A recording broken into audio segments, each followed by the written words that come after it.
사도신경으로 우리의 신앙을 고백하겠습니다. 전능하사 천지를 만드신 하나님 아버지를 내가 믿사오며 그 외아들 우리 주 예수 그리스도를 믿사오니 이는 성령으로 잉태하사 동정녀 마리아에게 나시고 본디오 빌라도에게 고난을 받사 십자가에 못 박혀 죽으시고 장사한 지 사흘 만에 죽은 자 가운데서 다시 살아나시며 하늘에 올사 전능하신 하나님 우편에 앉아 계시다가 저희로서 산 자와 죽은 자를 심판하러 오시리라.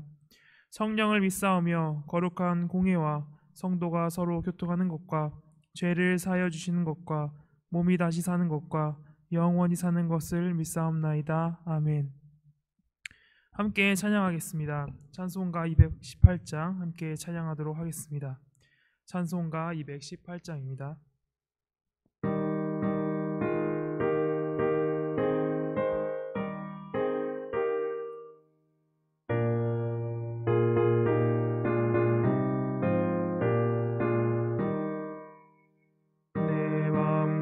정성을 다하여서 주 너의 하나님을 사랑하라.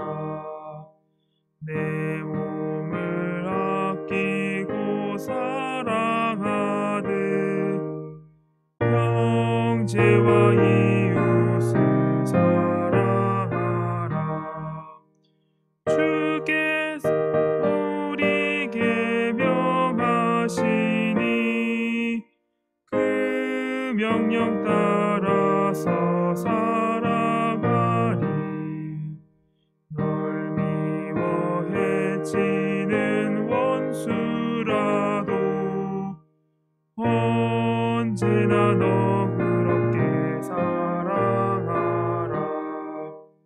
널 비방하는 자 위에서도 시실한 마음으로 복을 빌라.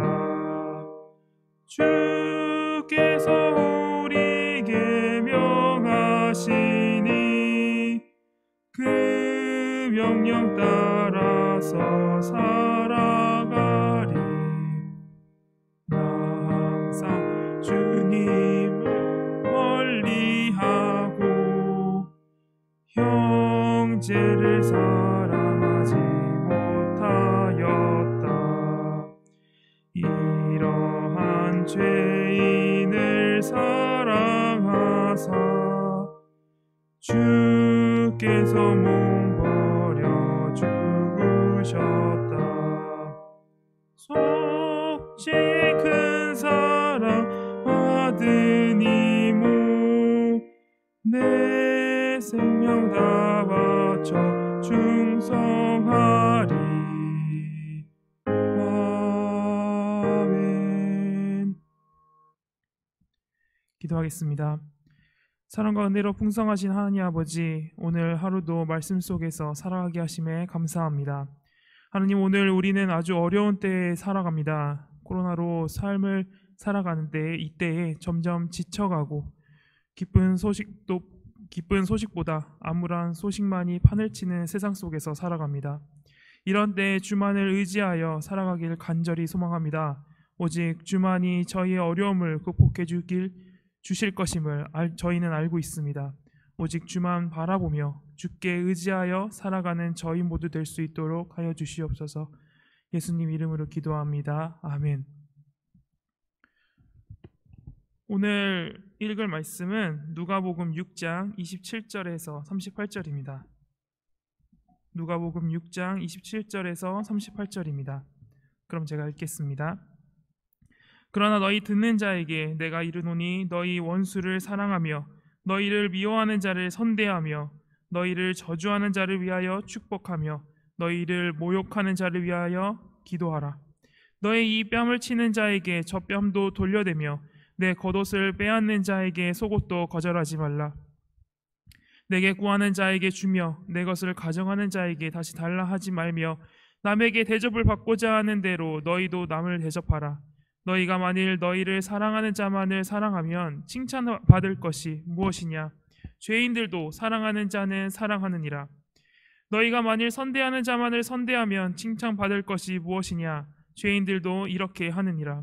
너희가 받기를 바라고 사람들에게 구워주면 칭찬받을 것이 무엇이냐? 죄인들도 그만큼 받고자 하여 죄인에게 구워주느니라. 오직 너희는 원수를 사랑하고 선대하며 아무것도 바라지 말고 구워주라. 그리하면 너희 상이 클 것이요 또 지극히 높으신 이의 아들이 되리니 그는 은혜를 모르는 자와 악한 자들에게도 인자하시니라. 너희 아버지의 자비로우심 같이 너희도 자비로운 자가 되라. 비판하지 말라. 그리하면 너희가 비판받지 않을 것이요 정죄하지 말라. 그리하면 너희가 정죄를 받지 않을 것이요 용서하라. 그리하면 너희가 용서를 받을 것이요 주라. 그리하면 너희에게 줄 것이니 곧 후히 되어 누르고 흔들어 넘치도록 하여 너희에게 안겨주리라. 너희가 헤아리는 그 헤아림으로 너희도 헤아림을 도로 받을 것이니라. 아멘. 예수님께서는 많은 사람들 앞에서 계속해서 말씀을 이어가십니다.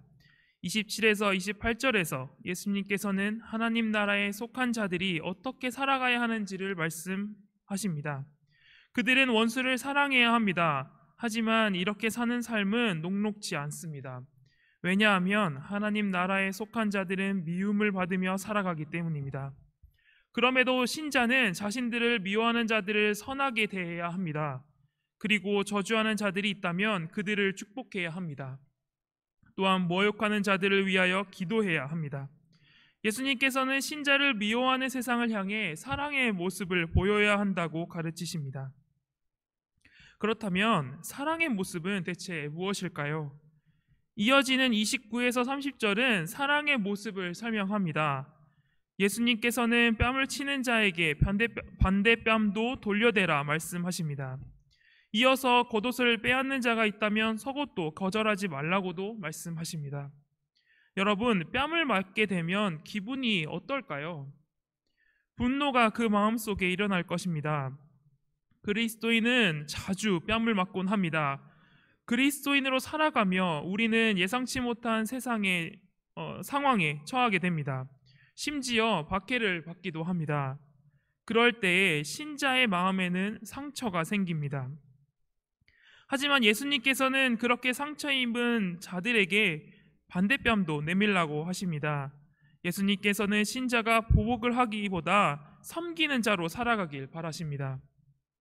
이어지는 내 겉옷을 빼앗는 자에게 속옷도 거절하지 말라는 말씀도 동일한 관점에서 봐야 합니다. 그리스도인은 남을 섬기는 데 있어 경제적 피해를 볼 수 있습니다.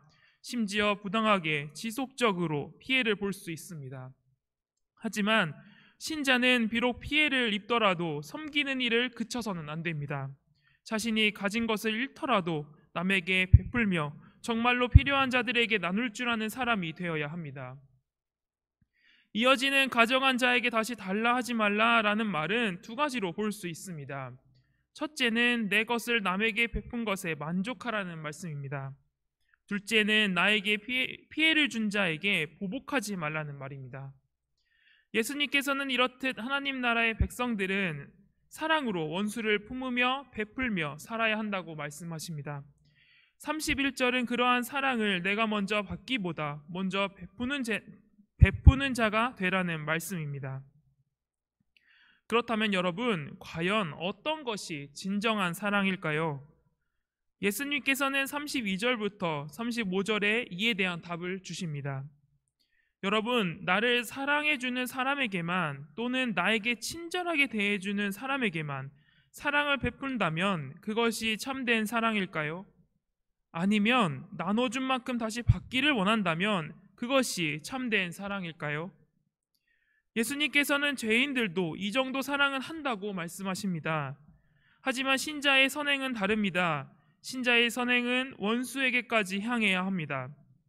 신자는 원수를 사랑하며 선하게 대하며 되돌려 받기를 바라지 않고 구워주라 말씀하십니다. 여러분, 이것이 바로 죄인과 신자의 차이입니다. 사람은 누구나 내 마음이 가는 사람에게 더 잘해주고 싶어 합니다. 나에게 살갑게 다가오는 사람에게 더 잘해주고 싶어 합니다. 그러한 사람이 어려움 겪을 때 더 도와주고 싶어 합니다. 이것은 너무나도 당연한 마음입니다. 신자 또한 그들과 같은 마음을 가질 수 있습니다. 하지만 신자는 원수에게 또한 선행을 베풀어야 합니다.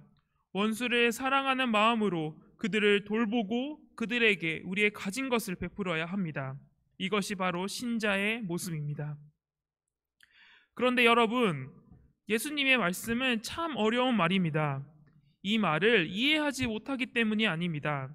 실천하기 너무 어려운 말씀이기 때문입니다. 머리로는 알지만 도통 의지가 생기지 않습니다.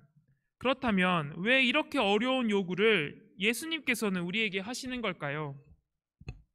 왜냐하면 신자는 아버지의 자비하심을 경험한 자들이기 때문입니다. 아버지께서는 신자에게 자비를 베푸셨습니다. 바로 원수였던 우리를 자녀로 삼아주신 분이 바로 하나님이십니다. 우리는 그러한 은혜를 체험했습니다. 그러한 은혜로 신자는 하나님 나라 안에서 살아갑니다. 하나님 나라에서 살아가는 자들은 마땅히 아버지의 모습을 본받아 살아가야 합니다.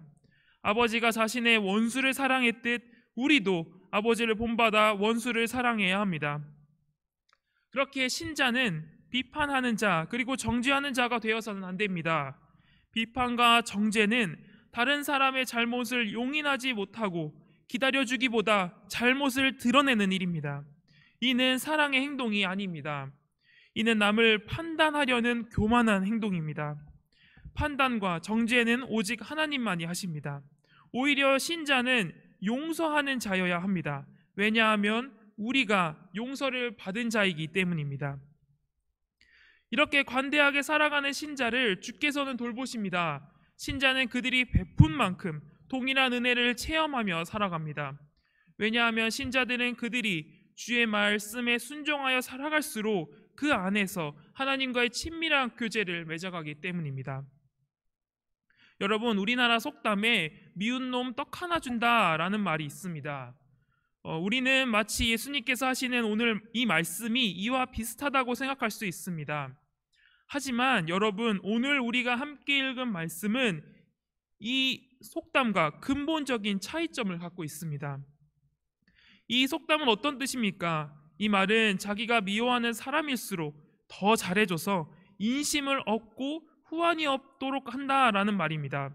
세상은 어떤 대가를 바라고 선행을 베풉니다. 금전적인 것만이 이유가 되지 않습니다.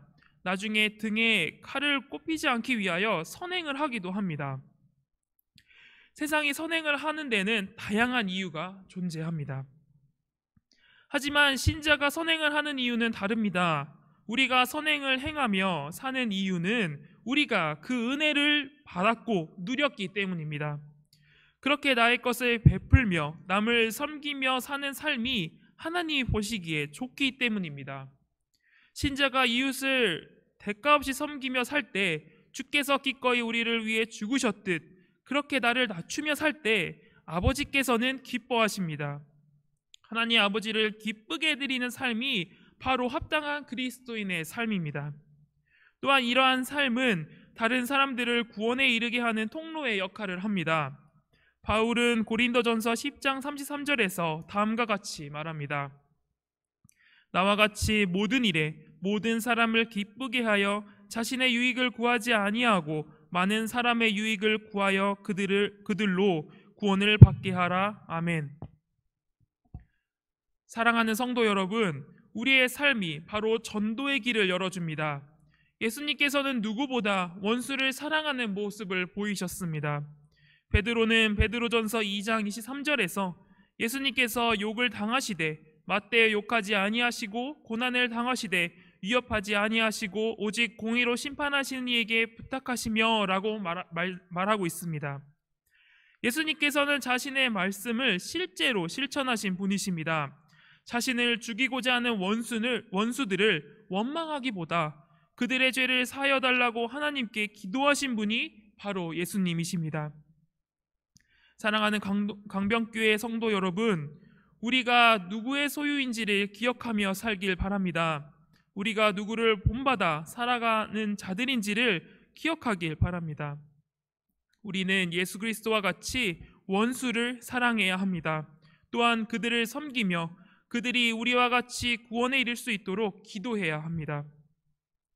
마지막으로 이 삶은 앞서 말했듯 쉽지 않습니다. 하지만 여러분, 원수를 사랑하는 삶은 쉽지 않으나 우리가 마땅히 살아가야 할 삶입니다. 우리는 이 말씀에서 우리의 무능함에 집중해서는 안 됩니다. 우리를 이렇게 살게 해주실, 그리고 살게 해주시는 예수 그리스도에게 집중해야 합니다. 아버지께서 원하시는 그리스도의 삶은 그리스도 안에 있기에 가능합니다. 그러므로 창조주이시며 동시에 구원이라는 놀라운 일을 하신 예수님께 의지하여 살아가는 저와 여러분 되길 바랍니다. 기도하겠습니다. 하나님 아버지, 오늘 말씀을 통해 신자는 원수를 사랑해야 함을 살펴봤습니다. 아버지, 이 말씀이 무슨 말인지는 아나 저희가 이 세상을 살아가며 실제로 실천하며 살아가는 게 너무나도 힘듭니다. 하나님, 하지만 주께서 저희에게 저희 힘만으로 이것을 하라 하셨으면 좌절했겠지만 주께서 저희와 함께 하심을 알고 있습니다. 주여, 저희가 그들을 섬기며 그들을 사랑하며 그들이 우리와 같이 주께 돌아와 은혜를 누리며 살길 바랍니다. 그들을 위하여 저희가 기도하는 자가 또한 되게 하여 주시옵소서. 또한 저희를 이끌어 주시옵소서. 예수님 이름으로 기도합니다. 아멘. 하늘에 계신 우리 아버지여, 이름이 거룩히 여김을 받으시오며 나라가 임하시오며 뜻이 하늘에서 이루어진 것 같이 땅에서도 이루어지이다. 오늘 우리에게 일용할 양식을 주시옵고 우리가 우리에게 죄 지은 자를 사여 준 것 같이 우리 죄를 사여 주시옵고 우리를 시험에 들게 하지 마시옵고 다만 악에서 구하시옵소서. 나라와 권세와 영광이 아버지께 영원히 있사옵나이다. 아멘.